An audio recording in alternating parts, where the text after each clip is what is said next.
Hello and welcome to another video from me, Rough Swordsman, Wargamer.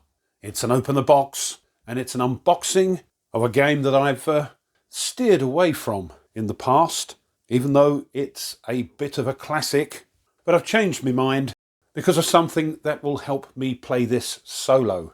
I am of course talking about the new reprint and another, at the time of videoing anyway, P500, Ted Raicer's Paths of Glory, the First World War, 1914 to 1918, published of course by GMT Games.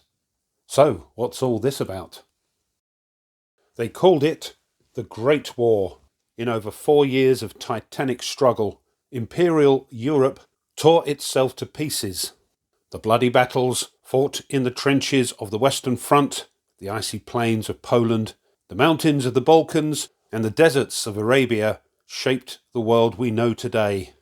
Paths of Glory allow players to step into the shoes of the monarchs and marshals who triumphed and blundered from 1914 to 1918. Both players will find their generalship and strategic abilities put to the test, as Paths of Glory's innovative game system lets you recreate all the dramatic events of World War I. Winner of the Charles S. Roberts Award for Best Pre-World War II Board Game and CSR Design Elegant Award to Ted Raicer for 1999, Games Magazine Best Historical Simulation for 2001, and the Gamer's Choice Award for the Best Historical Simulation of 2000. This has been around over 20 years, this game, and is still a favourite. And this is a CDG game, card-driven game. And here's an example of one of the cards. And it says at the heart of the design are the strategy cards. Each player has his own deck of mobilisation, limited war and total war cards. Each card can be used to perform movement and combat operations, strategically redeploy units, accumulate replacements to rebuild battered armies and corps, or introduce dozens of historic events. And here's a list of what these strategy cards cover. In the box, we have one 22 by 34 inch double-sided mounted map board, 316 full-colour die-cut counters, including the optional counters, first released in the Paths of Glory Player's Guide in 2002, updated 2017 edition rulebook, incorporating prior rulings and errata, 110 core strategy cards and 20 optional cards from the Paths of Glory Player's Guide, updated 4 player aid cards, and 2 6-sided dice. So here we have the credits here. Game design, as I mentioned earlier, Ted S. Raicer. Game development, Andy Lewis. Art director, Roger B. McGowan. Game map art, Mark Simonich. Card and counter art is also Mark Simonich. Usual crew of executive producers. And cover design and logo, Roger B. McGowan. Game scale, units of corps and armies, because this is a strategic game. Time, 3 months per turn. The map is point to point. Players 2, scenarios 4, and there's a list of them there. Ages 14 plus. And on the game meter, the complexity is a sort of low medium complexity of 4 out of 9. And strangely, a solitaire suitability of 7 out of 9. Now, generally speaking, card-driven games tend not to be very solo-friendly. And this 7 out of 9, I feel personally a little optimistic, which is why, as I said in the beginning, I've put off getting this classic World War I game. But with the release of the CDG solo system from Stuka Joe and Ken Kun, and there is a solo system worked out for Paths of Glory. In fact, I believe this system was developed originally by Stuka Joe for Paths of Glory. But now it's all bundled in this convenient package. I thought, why not? Let's give it a go. Okay, let's get the shrink wrap off. The shrink wrap is off, so let's open the box. Now, the first thing we see are the rules, so we'll have a look at those, with the caveat that I know nothing about this game. I'm very interested to find out about it, but these unboxings of mine are not pre-planned. I don't take the shrink wrap off and spend 4 hours pouring through the contents and putting it back in the box to make it look like I've only taken the shrink wrap off and talk knowingly about the game. I don't do that. I just open the box and see what's in there. It's up to you to decide whether or not you want to pursue it. So apologies to those people who want more out of a unboxing, but that's what it is. It's an unboxing, it's not a review. So rant over, let's have a look at the rules. So, 40 pages, matte paper, full colour. Piles of glory, here we go. So an introduction, talking about the components, the terrain key, playing pieces. So it's got a combat factor, movement factor as per normal, and a loss factor. And this is the reduced side. Some have got entrance markings on them, and some can't be replaced with this dot. So pretty similar for the core sized units as well. And then the strategy cards. List of abbreviations. Symbols and terminology, how to set up the game, and the initial strategy cards you're going to use, I presume. Determining victory, historical scenario rules. It says refined over hundreds of playings, which of course, as I say, 20 odd years. The historical scenario is a finely balanced match. There we go. Appear to be some setup changes though. Then the sequence of play.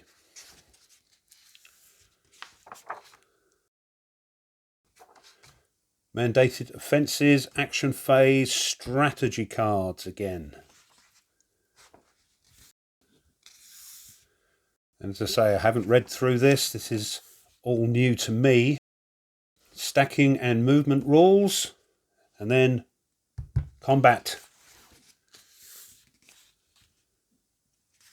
So flank attacks, even though they're armies and corps, I suppose. Taking losses and some examples, which is good to see.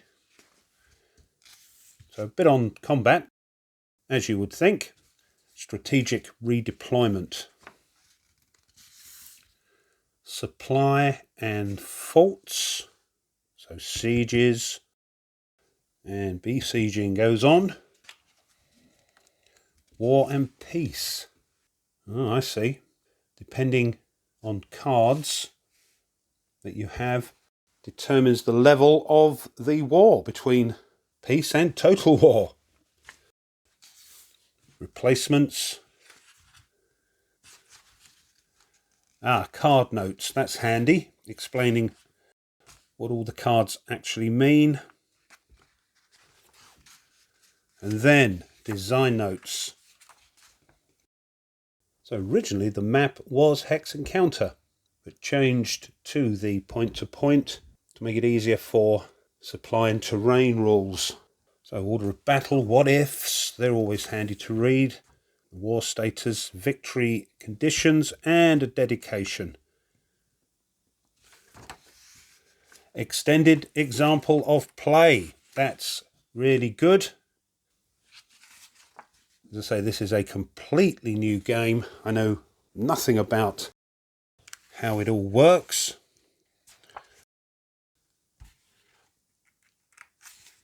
So going through all the actions. And then a unit set up for, is that for different scenarios? Adding more paths to your deck. I have heard about this though. Some people aren't a fan of these extra cards. Not sure why, if it adds more randomness or more historical flavour. But, as I want to say, we'll find out as we go along. Got some exceptions and special rules summaries here. Sure, then that's a evocative picture there. And an index. And some developers' notes on the back. There's a lot in there, but them's the rules. Next, 2 copies of a double-sided player aid. So let's have a quick look at one of those. So the terrain effects chart up here, telling you your options. Can you cancel retreat? Must stop advance in that terrain?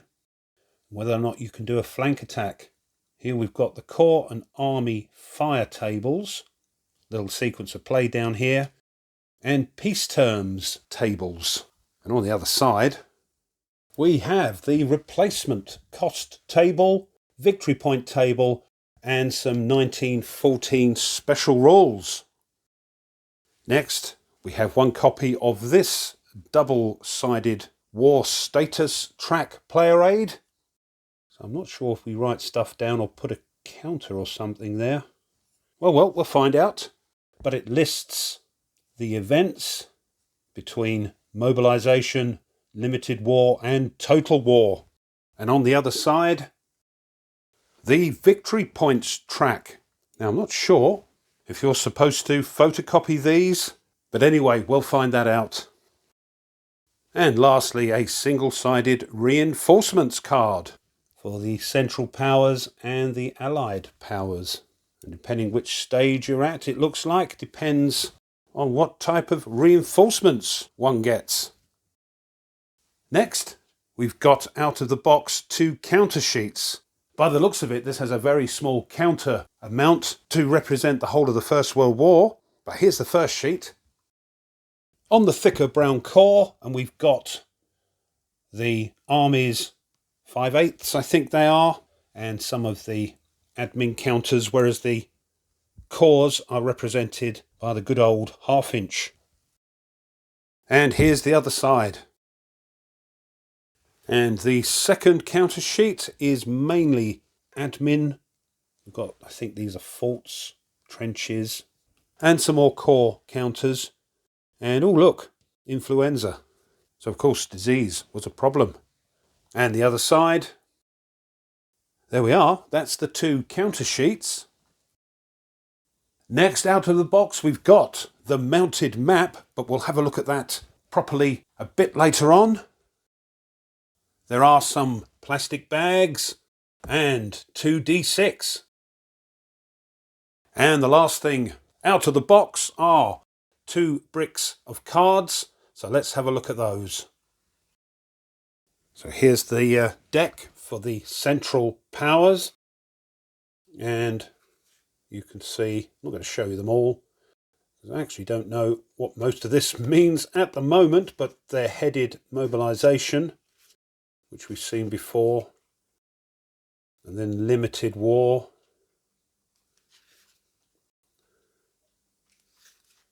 and then total war. Oh, the Bolshevik Revolution there. And then back to some more mobilizations. These might be the optional cards that was mentioned in the rules, but that's the Central Power deck, and here's the Allied deck. Same sort of thing, mobilization and limited war.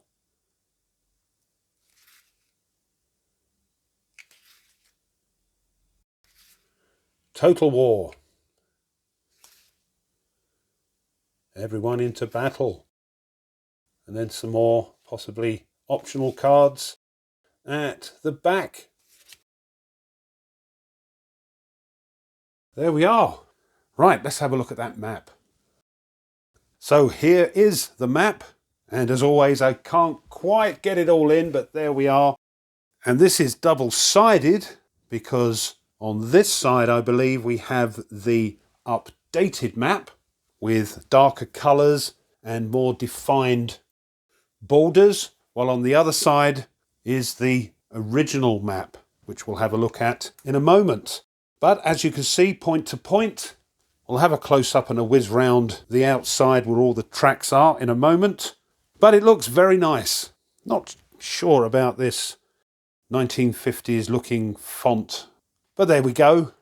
So we can see most of East and West Europe with a little inset down here for this bit which carries on off map. So let's have a look round at the tracks. So over in the top left, we've got the turn record track. And of course, being a predominantly two-player game, we've got some of these boxes facing the wrong way. And it looks like the central power player will be sitting up this side of the map. But it's their eliminated and replaceable units box. One for the central powers action round chart and the central powers mandated offensive table. And here we are over at the right hand side of the map at the top. So terrain key here, Central Powers reserve box and the Allied reserve box here. And then down at the bottom, here we've got the general records track. But up here, two tracks, one for US commitment and one for Russian capitulation. And here, the Allied action round chart. And here, Allied eliminated stroke replaceable units. Here's the Allied mandated offensive table, and over here this is the insert to further expand this part of the map downwards. Okay, let's have a quick look at the other side. Here's the other side, and I hope I've got it right. This is the original map. And there are players of this game that sit firmly on one side of the fence or the other as to which map they prefer. So again, we've got the same boxes round the outside and tracks, and the borders on this map aren't quite as obvious. But I don't know, I've got to make my mind up. Much brighter colours, so I can see why there's a sort of friendly conflict between the maps. But there we are. That's the maps. So this has been an Open the Box, an unboxing of, some say, a classic strategic World War I game. It is Ted Raicer's Paths of Glory. This is the deluxe edition published just recently and just received as part of my latest P500. So of course published by GMT Games. As I said at the start, a game I haven't been inclined to buy because of the solo suitability. But now we have CDG Solo System from Stuka Joe and Ken Kuhn. And I know this has been out for a while, but now it's nicely packaged. I'm going to try and give this a go. Well, I hope you enjoyed that and you found it interesting. If you did and you haven't done so already, it would be great if you would consider subscribing to the channel. Really does help. Pushing the like button, the thumbs up of the video helps as well. And if you want to be informed of other content the channel uploads, then push the bell. I encourage you to leave a comment. Let me know what you think. There are loads of you out there I know that play this game. Let me know.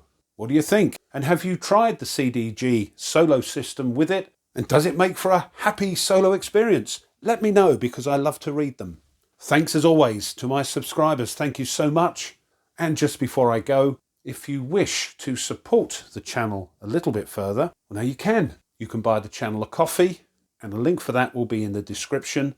Or you can push the super thanks button underneath this video. Either of which, if you decide to do that, will be thankfully received as it helps to keep the little old channel ticking along. So thank you. Right then. That's one classic game I now have unboxed. I wonder what's next on the channel. Well, you'll have to wait to find out, but I hope you can join me for that. So until then, as always, you take care and goodbye.